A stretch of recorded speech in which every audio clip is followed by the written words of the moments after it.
नमस्कार व्यूअर्स, मैं हूं अमीश देवगन और आप देख रहे हैं देश का सबसे चर्चित कार्यक्रम आर पार। क्लासरूम घोटाला, जल बोर्ड घोटाला, डीटीसी घोटाला, दवा घोटाला, विज्ञापन घोटाला। लेकिन रुकिए, घोटालों की फेहरिस्त अभी खत्म नहीं हुई है, क्योंकि इन सबसे बढ़कर है शराब घोटाला।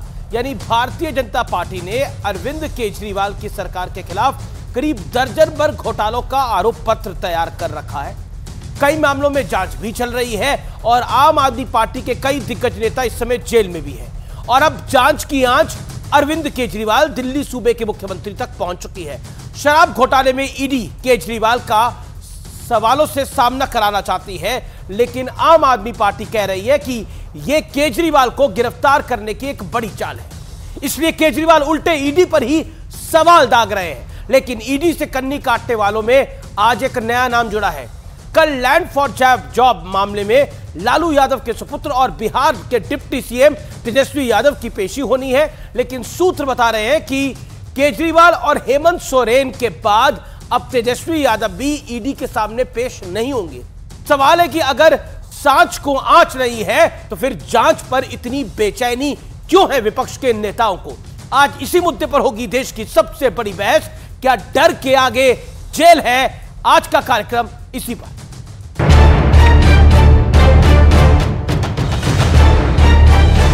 ये जो अरविंद केजरीवाल जी को गिरफ्तार करने की साजिश है, ये सिर्फ और सिर्फ आने वाले लोकसभा चुनाव की वजह से है। केजरीवाल के शरीर को तो गिरफ्तार कर लोगे, केजरीवाल की सोच को कैसे गिरफ्तार करोगे?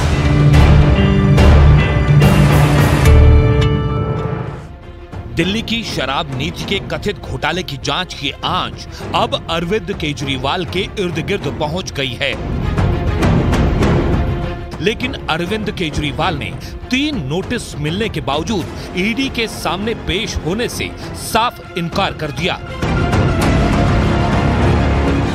ये मैंने इनको विस्तार से लिख के भेजा है। मैंने बताया है कि उनके समन कैसे गैरकानूनी है, लेकिन उन्होंने मेरी एक भी बात का जवाब नहीं दिया। इसका मतलब वे भी मानते हैं कि उनका नोटिस गैरकानूनी है। वो सीबीआई से सवाल पूछ रहे हैं। साहब, बवाली अब सवाली बन गए कि उल्टा चोर कोतवाल को डांटे। शायद ऐसा पहली बार हो रहा है कि जिसे घोटाले पर सवालों के जवाब देने हैं, वो जांच एजेंसी से पेशी से पहले पूरा क्वेश्चन पेपर मांग रहा है। हमने तो ईडी को बार बार बोला है, आपके कोई भी सवाल हैं क्वेश्चनायर भेज दीजिए, अरविंद केजरीवाल जी उसका जवाब दे देंगे। पर ईडी को ऐसा क्या सवाल पूछना है जो अपने ऑफिस के अंदर बैठ के पूछा जा सकता है? आज कट्टर बेईमान के रूप में अरविंद केजरीवाल और उनकी सरकार साबित हुई है। आखिर ऐसा क्या डर है अरविंद केजरीवाल के मन में कि ईडी के सामने पेश नहीं?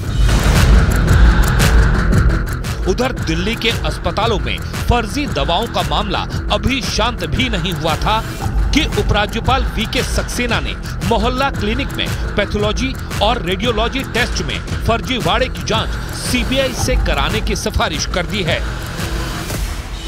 भारतीय जनता पार्टी के पेट में दर्द ये है कि अरविंद केजरीवाल को ईमानदार क्यों माना जाता है, और इसीलिए सम्मन नोटिस सिर्फ इसलिए ताकि किसी तरीके से ये साबित कर दिया जाए कि अरविंद केजरीवाल ईमानदार नहीं है। पहले आपने मोहल्ला क्लिनिक बनाई, फिर उसमें जांच, पहले मामूली जांच होती थी, फिर बड़ी जांच की व्यवस्था की, फिर वो सब आउटसोर्स कर दी।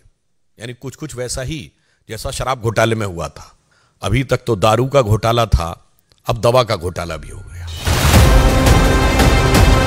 केजरीवाल की तर्ज पर ही बिहार के उप मुख्यमंत्री तेजस्वी यादव ने भी लैंड फॉर जॉब मामले में ईडी के सामने पेश होने से इनकार कर दिया है।